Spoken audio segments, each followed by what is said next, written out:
আসসালামু আলাইকুম। গেল কয়েক মাস ধরে আমাদের যারা বৈষম্য বিরোধী ছাত্র আন্দোলনের সমন্বয়ক ছিলেন তাদের অনেকের বাড়ির দেয়ালে বেনামি চিঠি অনেক কিছু যাচ্ছিল যে মরার জন্য প্রস্তুত। তো এটারে অনেকে হালকা নিছে, আবার অনেকে সিরিয়াসলি নিছে। এর মাঝখানে কাফির বাড়িতে আগুন নিয়েও ধোঁয়াশা আছে। আগুন কি কাফির সেই মশার কয়েল থেকে লাগলো, নাকি সেই পরিকল্পিতভাবে দিল সরকারি নতুন ঘর করার জন্য? এরকম অনেক বক্তব্য আছে। তো এর মাঝখানে ঠাকুরগাঁয়ে আজকে যে ঘটনা ঘটেছে, সমন্বয়কদের জন্য একটা হুঁশিয়ারি বার্তা। কারণ এই সমন্বয়ক একটা চিঠি পাইছিলেন মরার জন্য প্রস্তুত। এই মুহূর্তে তিনি মৃত্যুর সাথে পাঞ্জাই লড়ছেন।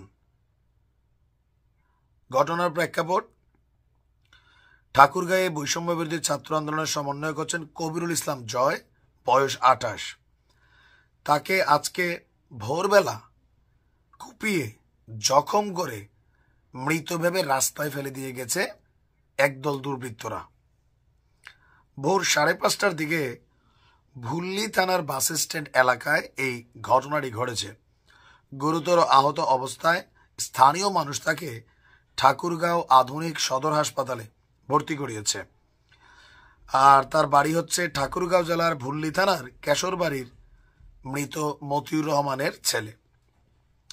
পুলিশের বক্তব্য, ঢাকায় চোখের চিকিৎসা করে হানিফ পরিবহনের বাসে করে ঠাকুরগাঁও বাস টার্মিনালে নামেন জয়।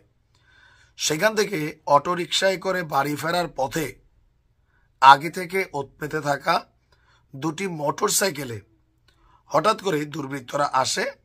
কোনো বলা নেই, কথা নেই, তার উপরে তারা চাপাতি দিয়া মোটামুটি তাকে জখম করে যতটুকু দরকার, আর এলোপাতারিক উপায় মারধরও করছে। তার বন্ধু বলছেন যে জয় জুলাইয়ের আন্দোলনে আমাদের সাথে ছিল। তার শরীরে 27টি গুলির চিহ্ন রয়েছে, চোখেও তার গুলি লাগছিল। এখন এই চোখের চিকিৎসার জন্য 19শে ফেব্রুয়ারি ঢাকায় গিয়েছিল। আর আজ সকালে বাড়ি ফেরার পথে ভোর 5টায় তার উপরে হামলার ঘটনা ঘটে। তার সঙ্গে থাকা সব কাগজপত্র ও দুর্বৃত্তরা ছিনিয়ে নিয়েছে। তো তার বক্তব্য, আমরা পুলিশের কাছে সুষ্ঠু তদন্ত দাবি করছি। আর যিনি আহত হয়েছেন তার বক্তব্য হচ্ছে, তিনি বাড়ি ফেরার পথে রাত 2টার দিকে একজন তারে ফোন করে জানতে চায় তিনি কোথায় আছেন। তো তিনি বলছেন যে আমি তো ভাই ঢাকা আছি। তো বলতেছে জরুরি কাজ ছিল, কখন ফিরবেন?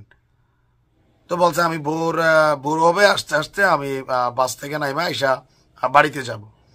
এই তথ্যটা নেওয়ার পরে যখন তিনি ঠাকুরগাঁও ফিরছেন ভোর 5টার দিকে, ওই দুর্বৃত্তরা তার উপর হামলা চালিয়েছে। তিনি কাউকে চিনেননি। আর তার বক্তব্য, তাকে হত্যার উদ্দেশ্যেই হামলা চালিয়েছিল। যেহেতু তিনি জুলাই অভ্যুত্থান আগস্টের সাথে কানেক্টেড, সুতরাং ফেসিবাদী শক্তির কেউ না কেউ এই ঘটনা করেছে। এখন স্বাভাবিকভাবে চিন্তা, হয়তো যুবলীগ, ছাত্রলীগ, আওয়ামী লীগ এই নামটাই চলে আসছে। এখন বাংলাদেশে অনেক কিছু ঘটে,